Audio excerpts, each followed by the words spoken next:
4 दिन गुजर गए। गहरे समंदर में टाइटैनिक तक जाने वाले 5 अफराद का कुछ पता नहीं चला।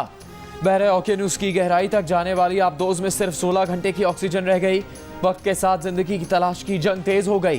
3 रोज बाद आवाजों के सिग्नल मिले तो उम्मीद की किरण सामने आई, लेकिन समंदर में मौजूद धातुओं और दीगर अशिया ने आवाज के मकाम का तयन भी मुश्किल बना दिया।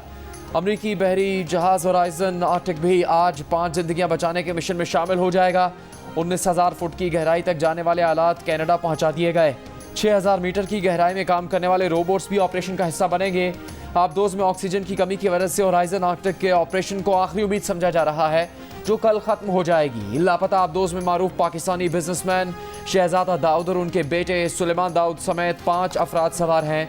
ये लोग 18 जून को टाइटैनिक का मलबा देखने के लिए कनाडा के इलाके न्यू फाउंडलैंड से आबदोज के सफर पर रवाना हुए थे।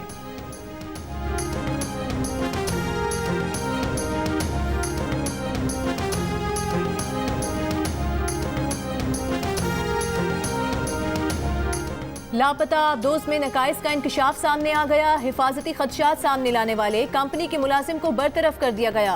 बरतानवी मीडिया के मुताबिक आबदोज टाइटैनिक के मलबे की गहराई तक उतरने और दबाव को बर्दाश्त करने के काबिल नहीं थी। आबदोज को आजाद इंस्पेक्टर से चेक नहीं कराया गया। माजी में भी आबदोज के नाकिस हिफाजती इंतजामात पर खदशात का इजहार किया गया था। कंपनी के CEO को वार्निंग दी गई थी कि आबदोज सानहे से दो चार हो सकती है। एक अमरीकी सहाफ़ी ने बताया कि जब वो इस आबदोज में बैठकर टाइटैनिक जहाज का मलबा देखने गए तो 37 फुट की गहराई पर ही आबदोज में खराबियां सामने आईं, जिसके बाद वो वापस आ गए थे।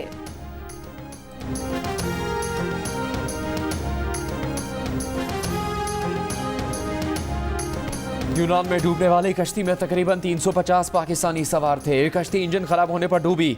यूनान कश्ती हादसे में बच जाने वाले कोटली आज़ाद कश्मीर के हबीबुर रहमान का इंकिशाफ। कहा 2 एजेंटों के जरिए लीबिया पहुंचे। उन्होंने 22 लाख रुपए भी लिए। एक का ताल्लुक आज़ाद कश्मीर और एक का मंडी बहाउद्दीन से था। लीबिया से कश्ती में सवार हुए। रास्ता भूलने पर 5 रोज समंदर में भटकते रहे। खाने के नाम पर सिर्फ दाल मिली। पीने का पानी खत्म हुआ तो समंदर का पानी पीकर गुजारा किया। कश्ती हादसे में मुल्क भर से 142 अफराद के लापता होने की निशानदही। 112 का ताल्लुक गुजरांवाला रीजन, 28 का आज़ाद कश्मीर और 2 का फैसलाबाद से है। FI ने वजारत खारजा को 98 नौजवानों के अहलखाना के DNA सैंपल फराहम कर दिए।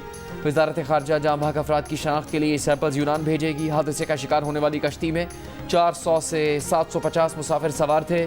सिर्फ 104 को ही जिंदा बचाया जा सका। 82 अमवात की तस्दीक की जा चुकी है।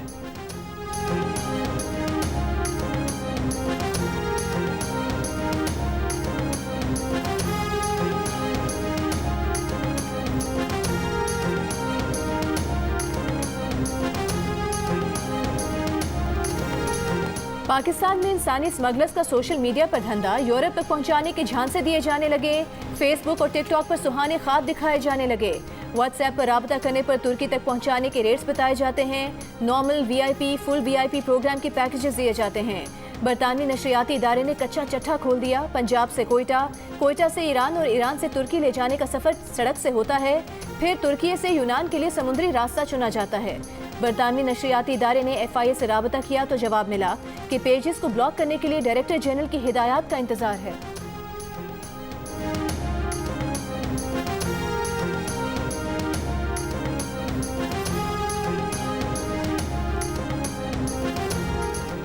इंसानी स्मगलर्स की कार्रवाइयां पर वक्त क्यों ना रोकी गई? मुलविस एजेंट्स की कार्रवाई का पर वक्त नोटिस क्यों नहीं लिया?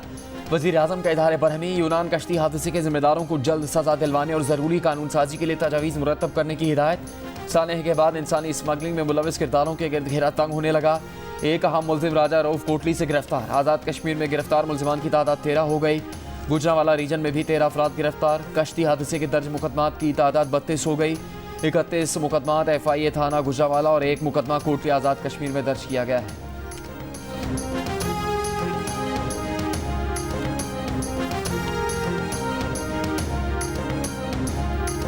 पीपल्स पार्टी के लिए अच्छे दिन आने वाले हैं। जब अंपायर्स की मुदाखलत नहीं होती तो पीपल्स पार्टी जीत जाती है।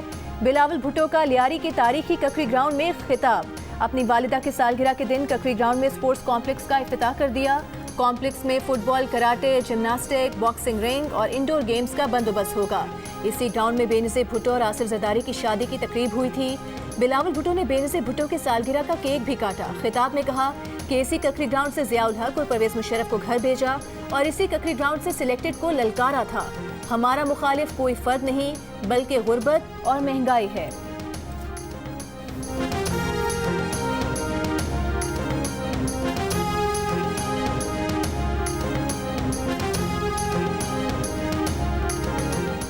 मुस्लिम लीग नून की चीफ ऑर्गेनाइजर मरियम नवाज से साबिक MNA बाबर नवाज, साबिक MP शाहिद महमूद और ज़िले सदर मुस्लिम लीग नून एबटाबाद मलिक मोहब्बत आवान की मुलाकात। मुल्क की मौजूदा सियासी सूरत हाल और पार्टी के हवाले से मुख्तलिफ उमूर का जायजा लिया गया।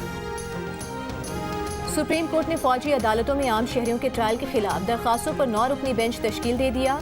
चीफ जस्टिस की सरबराही में 9 रुकनी लाज बेंच कल दरखास्तों पर समाअत करेगा। Justice Qazi Faez Isa, justice Sardar Tariq Masood, justice Ijazul Ahsan 9 रुकनी बेंच में शामिल। Justice Mansoor Ali Shah, justice Munib Akhtar, justice Yahya Afridi, justice Ayesha Malik और जस्टिस मज़ाहिर अली नकवी भी इस बेंच का हिस्सा हैं।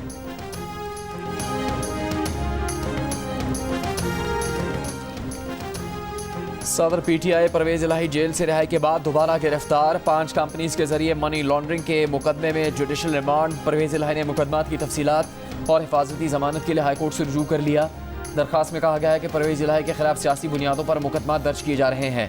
मुकदमात की तफसीलात फराहम की जाएँ। एंटी करप्शन अदालत ने पंजाब असम्बली में गैर कानूनी भर्तियों के केस में परवेज इलाही की जमानत मंजूर की थी। FI ने गुज़श्ता रोज़ी परवेज इलाही और मोनिस इलाही के खिलाफ मनी लॉन्ड्रिंग का नया मुकदमा दर्ज किया।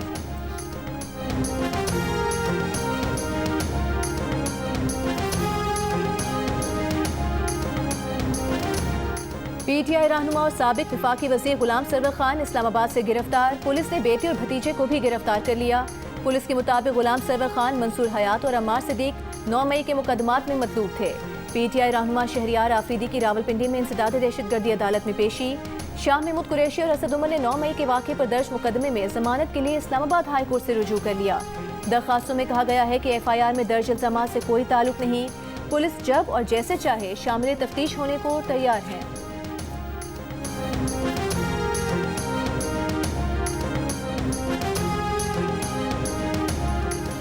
तौहीन इलेक्शन कमीशन केस में इस्तेहकाम पाकिस्तान पार्टी के रहनुमा फवाद चौधरी के वारंट जारी। फवाद चौधरी के वकील मिर्जा आसिफ की आज के दिन हाजिरी से इस्तिस्ना की इस्तदा मुस्तरद। चीफ इलेक्शन कमिश्नर ने कहा कि हमने ऐलान किया था कि शो कॉज होगा। फवाद चौधरी की ज़ाती हैसियत में पेशी थी, क्या वो आए हैं? वकील के वक्त मामले पर बोले, काबिल ज़मानत वारंट के बाद वक्त है, कोई नरमी नहीं होगी। 6 जुलाई को फवाद चौधरी को पेश होना होगा।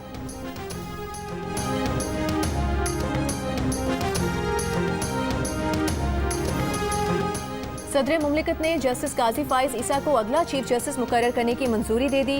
जस्टिस काजी फाइज ईसा की चीफ जस्टिस ऑफ पाकिस्तान तकर्रुरी का इतलाक 17 सितंबर से होगा। चीफ जस्टिस उमर अता बंदयाल आइन के आर्टिकल 179 के तहत 16 सितंबर 2023 को रिटायर होंगे। सदर मुमलिकत ने चीफ जस्टिस की तैनाती आइन के आर्टिकल 175A3 के तहत की है। सदर मुमलिकत जस्टिस काजी फाइज ईसा से 17 सितंबर 2023 को ओहदे का हलफ लेंगे।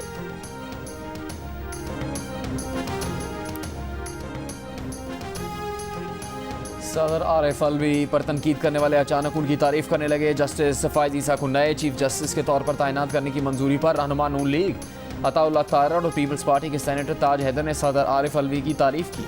विफाकी वजीर एहसन इकबाल ने कहा है कि जस्टिस काजी फाइज ईसा की बतौर चीफ जस्टिस तैनाती से बेयकीनी का खात्मा होगा। बैरूनी सरमायाकारी तब होती है जब मुल्क में फ़ाल अदलिया हो। अपनी अदलिया को सियासत और बेयकीनी से दूर रखना है। विफाकी वजीर ने कहा कि आईनी मुद्दत पूरी होने पर हुकूमत से अलहदा हो जाएंगे। 60 से 90 दिन में नए इंतखाबात होंगे। शाहिद खाकान अब्बासी हमारे साथ खड़े हैं। उन्होंने पार्टी के लिए बेशुमार कुर्बानियां दी हैं।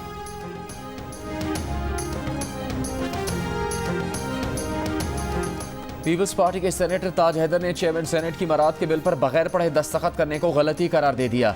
कैपिटल टॉक में पीपल्स पार्टी के सेनेटर ताज हैदर ने चेयरमैन सेनेट की मराद के बिल पर दस्तखत करने की गलती तस्लीम करते हुए कहा कि सेनेट के अगले सेशन में इसकी मनसूखी के लिए बिल पेश करेंगे। वज़ीर आज़म के मामले खुसूसी बराए कानून और दाखिला अताउल्लाह तारड़ ने कहा कि इस बिल की सपोर्ट नहीं करेंगे, ये जुल्म अजीम है। मुस्लिम लीग नून के सेनेटर्स ने इस बिल पर दस्तखत किए, उन्हें दस्तखत नहीं करने चाहिए थे।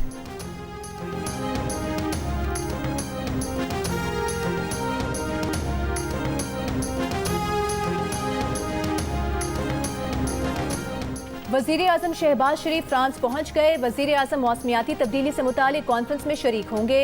मौसमियाती तब्दीली से मुतासरा मुल्क की हैसियत से पाकिस्तान का मौक़िफ़ पेश करेंगे। वज़ीर आज़म ग्लोबल फाइनेंसिंग पैक्ट के सरबराही इजलास से भी खिताब करेंगे।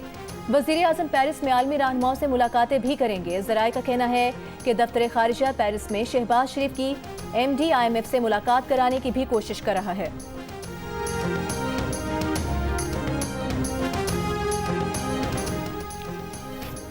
वज़ीर ख़जाना इसहाक डार से पाकिस्तान में अमरीकी सफ़ीर डोनाल्ड ब्लूम की मुलाकात, बाहमी दिलचस्पी के उमूर पर गुफ्तगू। इसहाक डार ने अमरीकी सफ़ीर को IMF कर्ज प्रोग्राम से आगाह किया।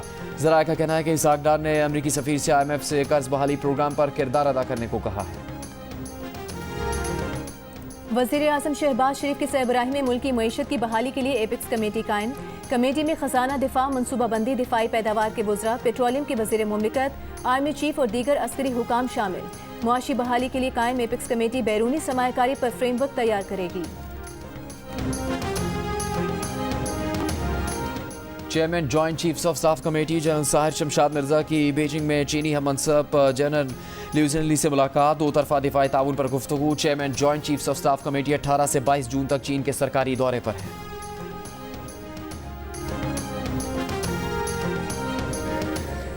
फेडरल गवर्नमेंट ने हमें, अभी तक मुझे राइटिंग में नहीं आया है लेकिन मैंने ख़त वगैरह लिख दिए हैं, और उन्होंने जो परसों रात को मीटिंग हुई थी उसमें वर्बली कह दिया था उनको भी अपने ज़रूरी कार्रवाई करनी होगी, वो अप्रूव कर दिए हैं, तो हमारा 25 अरब वहाँ मिलेंगे हमें एडिशनल। वज़ीर आला सिंध मुराद अली शाह का कहना है कि विफाक ने सैलाब ज़दगान के लिए जो फंड्स दिए हैं उससे मुतमईन नहीं। विफाक ने सैलाब मुतासरीन की बहाली के लिए 25 अरब रुपए देने पर आमादगी का इजहार किया है। वो विफाक के वादे पर एतबार कर रहे हैं। सिंध असम्बली ने माली साल 2023-24 के बजट की मंजूरी दे दी। सिंध हुकूमत ने सैलाब मुतासरीन की बहाली के लिए 25 अरब रुपए मुख्तस करके विफाक से भी मदद मांगी थी।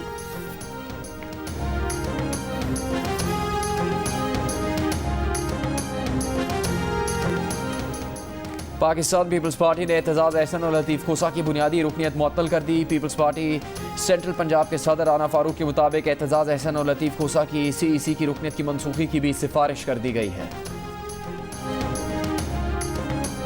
वज़ीर ख़जाना इसहाक डार की ज़ेर सदारत इक़्तिसादी राबता कमेटी के इजलास में कराची के बिजली सारिफीन पर ₹1.52 फ़ी यूनिट सरचार्ज लगाने की मंजूरी दे दी गई। कराची के बिजली सारिफीन से 12 माह में सरचार्ज की मद में वसूली की जाएगी।